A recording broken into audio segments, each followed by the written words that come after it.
Last September 17th, Revcom.us published an article titled, Bob Avakian for the Liberation of Black People and the Emancipation of All Humanity.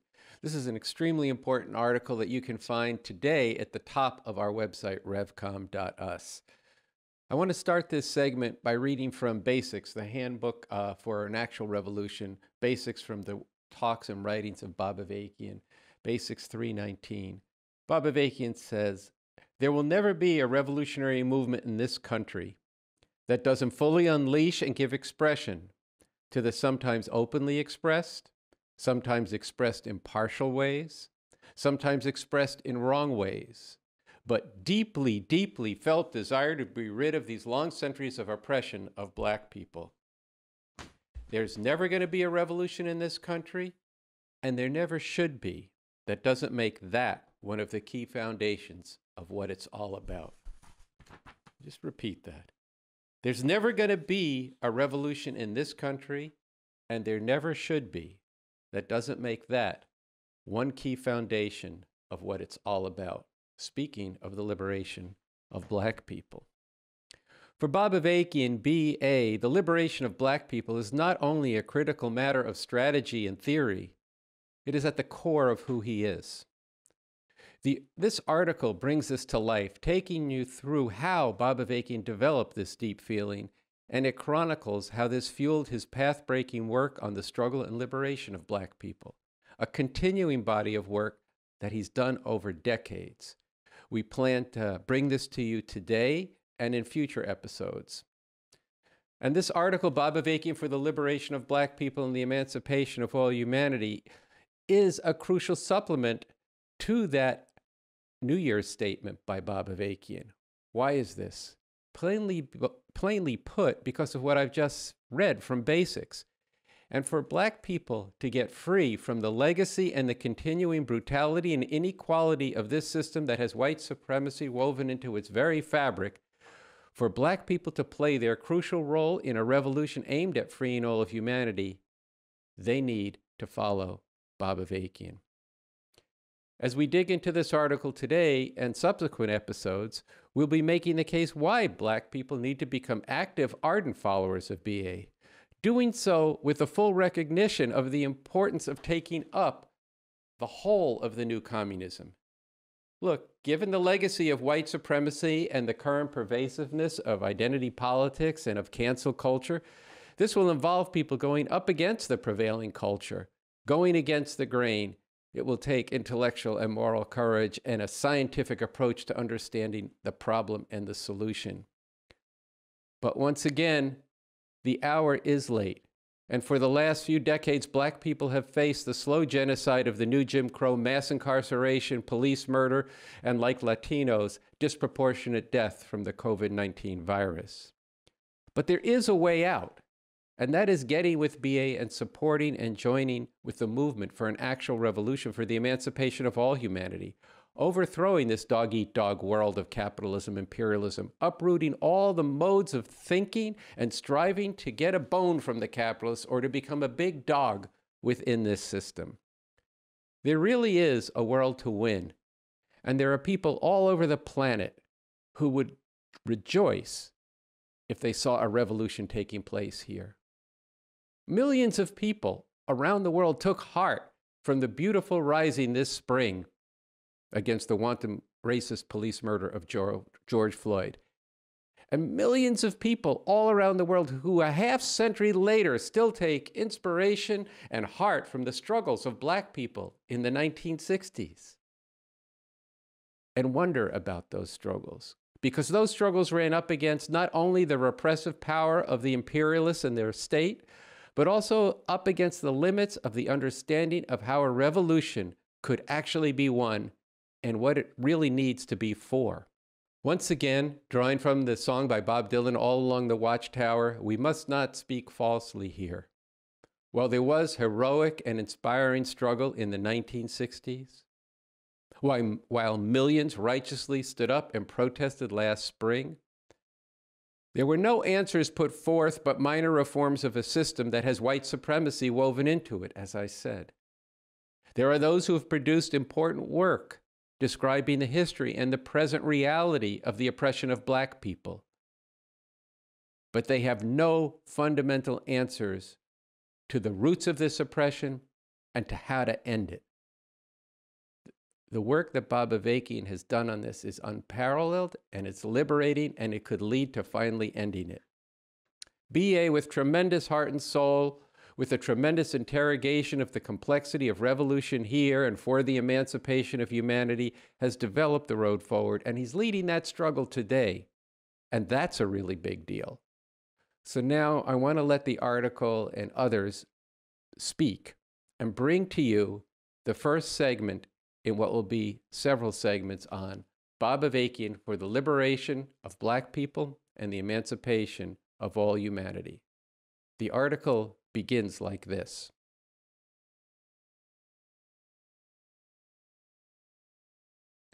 One of the things that comes through most powerfully in Bob Avakian's memoir is that a profound hatred for the oppression of Black people has been a defining part of Bob Avakian's life. From the time as a teenager, he learned about the lives of the Black people with whom he developed deep ties of friendship. Never feeling that because he is white, it is not his place to be involved in the struggle against this oppression, but on the contrary, determined to contribute whatever he could to this struggle, Bob Avakian, BA, from the time he worked closely with the Black Panther Party in its revolutionary days in the 1960s, has made the liberation of Black people a defining part of his life's commitment and work. As he developed as a revolutionary communist and emerged as the foremost revolutionary leader and thinker in the world, this commitment has become even deeper and has been strongly interwoven with a dedication to the emancipation of all humanity from every form of oppression and exploitation. Listen to Noche Diaz read what B.A. has written about his life's work. Why was I doing the work I was doing? Once again, we're back to for whom and for what. I wasn't doing this work for myself. When I was young, in middle school, and then even more so in high school, my life got changed in a very major way by coming into contact with people that I hadn't really known that much before, in particular Black people. I started learning about their situation and how that relates to what goes on in this society as a whole. I was drawn to the culture, not just the music and art overall, but the whole way of going through the world of the Black people who became my friends and the world they introduced me to. And I came to the point of recognizing these are my people. Now, I knew they had a different life experience than I did, but these are my people. I don't see a separation.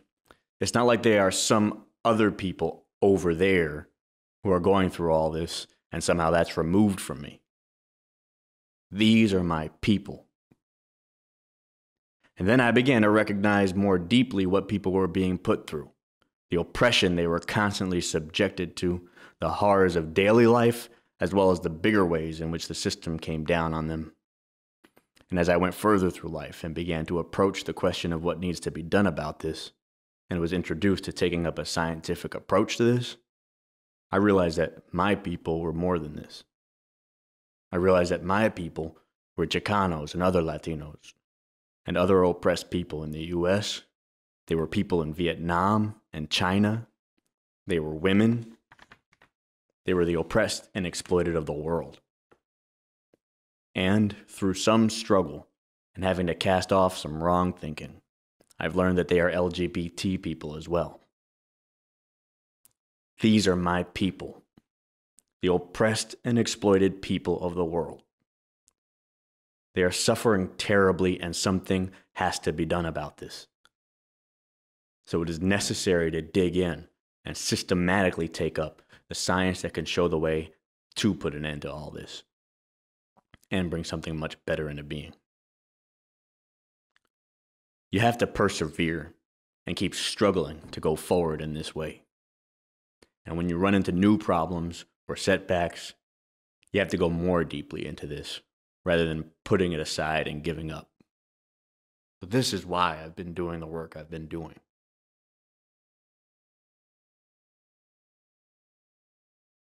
So that was Bob Avakian for the liberation of Black people and the emancipation of all of humanity. That's the beginning of that article. And you heard Noche Diaz reading Bob Avakian speaking about why it is that he's doing the work he's doing. And that comes from the book, The New Communism. After this, the article goes into Bob Avakian's development around the oppression of Black people, the struggle of Black people, how he has developed his thinking and writing articles and being active within this, all the way up to his work today. And we'll be getting into that in future episodes. But, you know, I made the point at the beginning of this, why for Black people to get free, they have to become emancipators of humanity and become followers of Bob Avakian. And so what we want to do is bring you a longtime follower of Bob Avakian, Joe Veal. Joe Veal grew up in Berkeley, California. He joined the Black Panther Party when he was young, and he got into the life. He served time in prison, and he joined the revolution in the 1970s. And just in the last few weeks, he was on a Zoom call with other revolutionaries talking about how they became followers, how they got into Bob Avakian, and how they became followers of Bob Avakian. And we showed a little snippet of this last time, and or 2 episodes ago, and I want to show more of it today because it's very deep, and I think it's very relevant to people watching this, thinking to themselves, well, you know, could I become a follower of Bob Avakian, and why does it matter? Why does it make a difference? So I want to go to that. This was a Zoom call that Joe didn't know that we were gonna broadcast this, and so it has all those delightful characteristics of Zoom. But we're putting some titles up so you can understand it all. So let's just go to Joe Veal right now. This is a really important segment. I start like this. I knew BA even before I met him. We grew up in the same city in Berkeley and stuff. And the Panthers, started in Oakland, which was right next to Berkeley. I knew a lot of the Panthers from the ones that, started and stuff. And they was telling, what they were doing. They had they had developed this organization. They were trying to make revolution, to overthrow the system, into the oppression of Black people. I mean, it was straight up about like that. And that, racism, went with that, eliminating that. That was not working within the system, but working to overthrow it and shit. And they made it clear to me that they was trying to build this not only amongst Black people, they was trying to build this amongst whites. The support for this amongst whites, as well as other different races and nationalities and stuff. And in that context, BA's name always came up. It was Bob Avakian. I hadn't met him. I wasn't a Panther yet, but I knew about him because that's what they were saying. This was the main people who supported them and stuff. And then when I started going to their rallies and stuff, that's what I would see on the stage with these other, Black revolutionaries, Black militants. BA would be right up there, speaking, with them about Black liberation and stuff, supporting the Panthers and stuff like that. So I, from the beginning, and then when I joined, when I joined the Panthers, I was, and I joined in Richmond, California. That's the branch I went in. RU, BA, they was in Richmond. I didn't notice at the time, but they were in Richmond doing their work because they was, taking revolutionary politics. He talks about in the memoir, his memoir about taking revolutionary politics, like the poor whites and stuff. Richmond is, proletarian city of different nationalities and stuff like that. So out there in Richmond, I got, I would see him come by the office. He's talking to the leadership there in Richmond, the captain. And sometimes I'll be at the national office, which was in Berkeley. I see him come through there and stuff, talking to some of the national leaders and stuff like this here and everything, And then, I remember one occasion, it was this community college. He talks about this, that them doing work there, and the Panthers did work there too, a Contra Costa community college and stuff. And I remember, and this is when I first had a real close encounter, with BA and stuff, more face to face. And it was the thing, or one of the things that really like struck me, because at that point I had never met anyone that was so passionately about free Huey. And Huey Newton was in, Huey Newton, one of the founders of the Panthers. He was in facing a murder charge for the shootout with the Oakland police and stuff. They're trying to put him in a gas chamber. I said him, he got free Huey buttons all over. And so it was really striking, like to me. And then he also had Mao Zedong buttons all over. And the Panthers was into popularizing the Red Book, but he was just as passionate about Mao and revolution and stuff. And I hadn't met anybody white, just to be frank, like that, who was so passionate about Black liberation and communist revolution. It was real striking and stuff like to me, and everything. So I always knew, on a certain level, I always knew. And then I found out, that me and B.A., we had some of the same friends. I know he talks about one of his friends like Billy. He talks about, he was a friend of mine. Billy was a little older, so I looked up to him. Billy, ended up being in the light. I was kind of in that too, and I was kind of idolizing Billy like that and shit. But this was a friend of B.A. that he knew really well. He was struggling with Billy, trying to, get him to do something else with his life. He understood. He wasn't blaming Billy for being in the situation that he was in. He was blaming the system and shit, and trying to get Billy to see that and stuff like that. But he really understood, and he had a real lot of affection and stuff like that from for him and stuff. Before so when I realized that, and I learned that this BA had genuine friends like this, this had a big impression on me and stuff. I just have to be straight up about it. So when I went to prison, I started reading some of the literature. People started struggling with me in prison. People were struggling with me about, hey, if you really serious, you got to read this. And the first thing they had me to read was Red Paper. I knew BA had wrote it. I had to read Red Paper 5 and 6. Because both of those was about the Black national question. I had to read it. And I had already read, I had studied, listened to Malcolm X. Malcolm X, all his recordings over and over. I had read Franz Fanon, Wretched of the Earth. I had read all the stuff from the Panthers and the Panthers leaders and stuff about this. Contradict this question, this Black national question, and what's the solution? But when I read Red Papers, I had to acknowledge I'd never seen this kind of approach, the kind of approach that he took to analyze from the time of slavery to what happened after slavery with Jim Crow to what was going on now with coming into the cities, into the proletariat and the implications of all that for revolution, that it was even Black people being in even a more powerful position to contribute to revolution, communist revolution and stuff objectively. I had never read anything like that. And at that time, here's the thing, because people were saying, don't, at least some of the people that I knew, and this was one of the things that was in the movement at that time, don't read anything from somebody like White.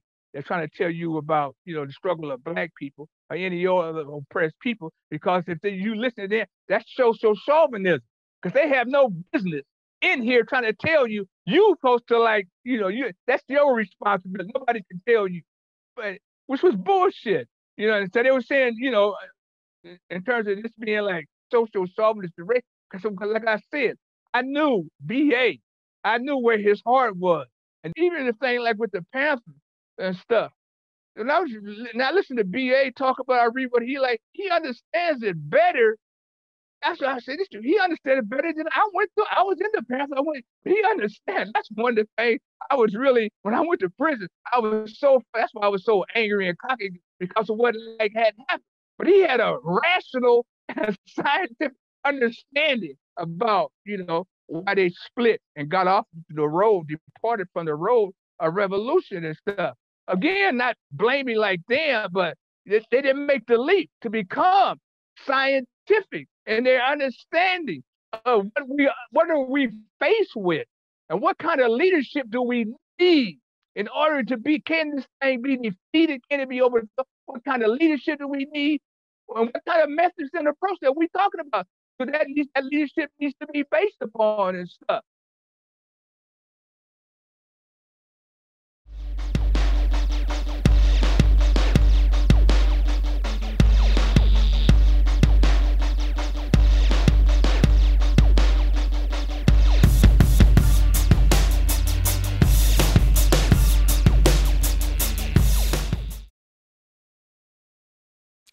So there was a lot in that segment that people can go back and watch again and think about. It has a lot of relevance to today.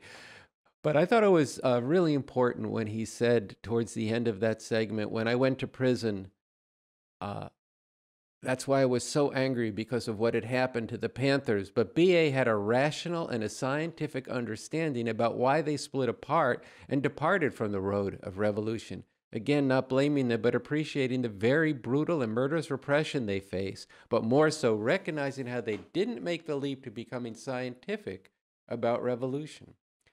He said then, nobody in the 60s came up with a real strategy that can lead millions and millions to defeat and overthrow this system, what to replace it with, what kind of leadership do we need, what kind of methods and approach does that leadership need to be based on. So this is very important, because the Panthers did not lack for heroism. They didn't lack for passion. And it's not their fault that they didn't have science. They hit a wall of repression very early in their development, and nobody really had that scientific approach at that time. That's something that had to be developed, and Bob Avakian did that, and then it matters.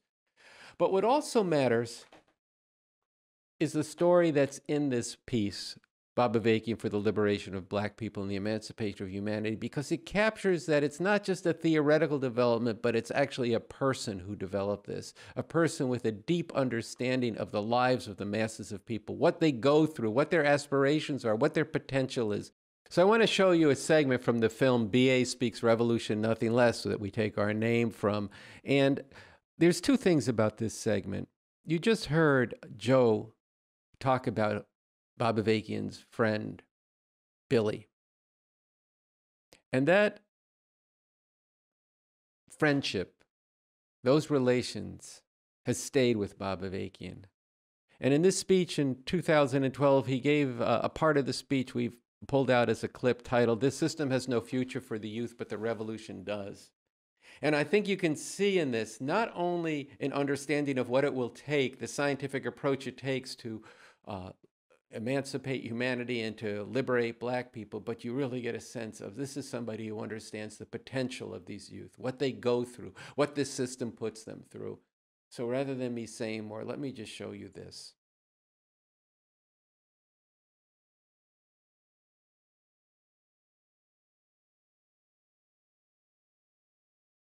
The revolution has a future for the youth.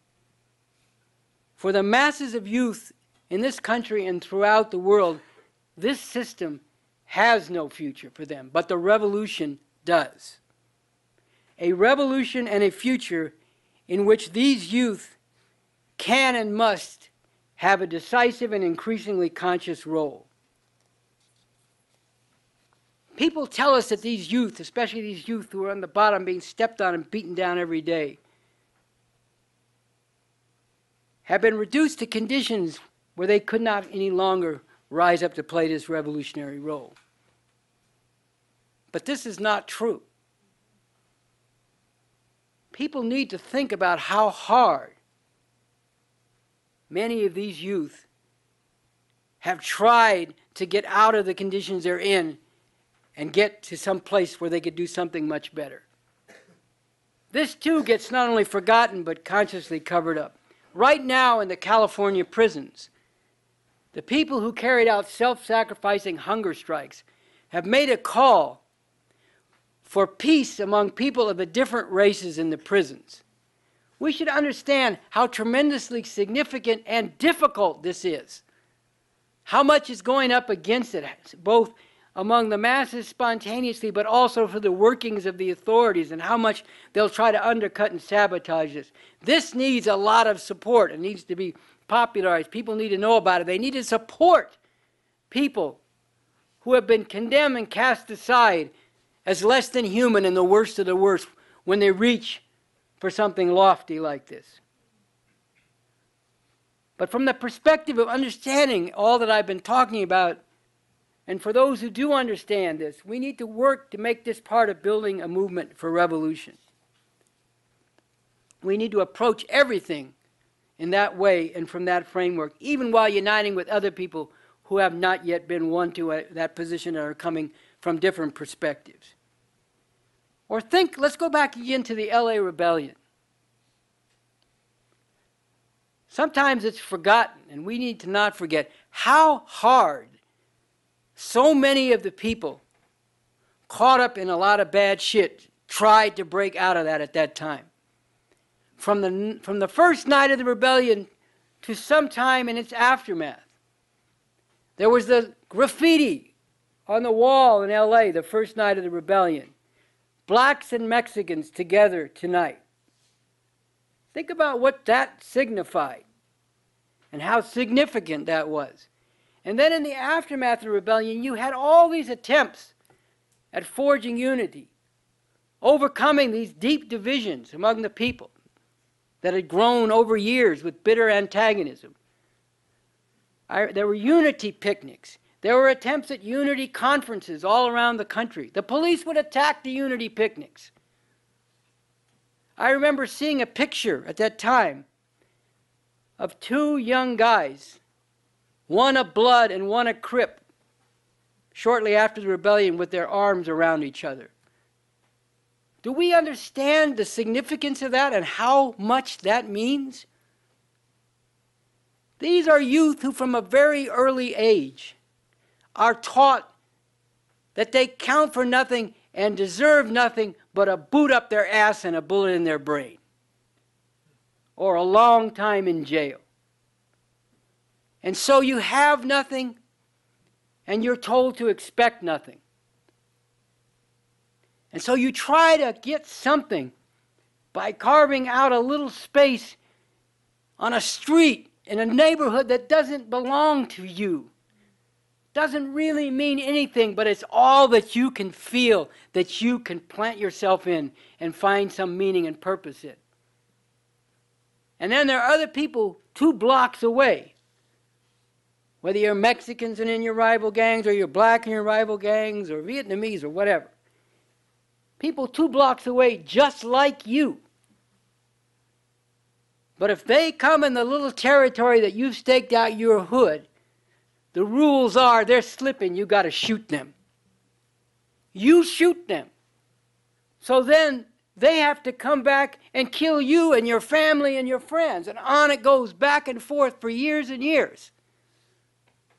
People kept like in cages. And here they took the step after all these years of this bitter experience of friends and loved ones being killed on both sides, back and forth. And the meaning of their putting their arms around each other and trying to forge something different, but the system wouldn't have it and couldn't have it. They attacked the unity picnics time and again. But more than that, the program that these people, these youth and others who, OGs in the gangs and whatever, tried to come up with was a program for reform, for entrepreneurialism that couldn't work under the system. There was no room for it. And so it didn't go anywhere, and then many went back to the old ways, and youth coming up fell back and, were sort of channeled into those ways. But they tried so hard. And so genuinely heroically. And the problem is that under the system, there's no basis for overcoming these kind of divisions. But in striving for and building a movement for revolution, there is the basis, and this is what we have to be fighting for, to bring forward the full potential of these and other youth and other sections of oppressed people, men and women, to be the backbone and driving force, and win them through a lot of struggle to be that backbone and driving force of this revolution.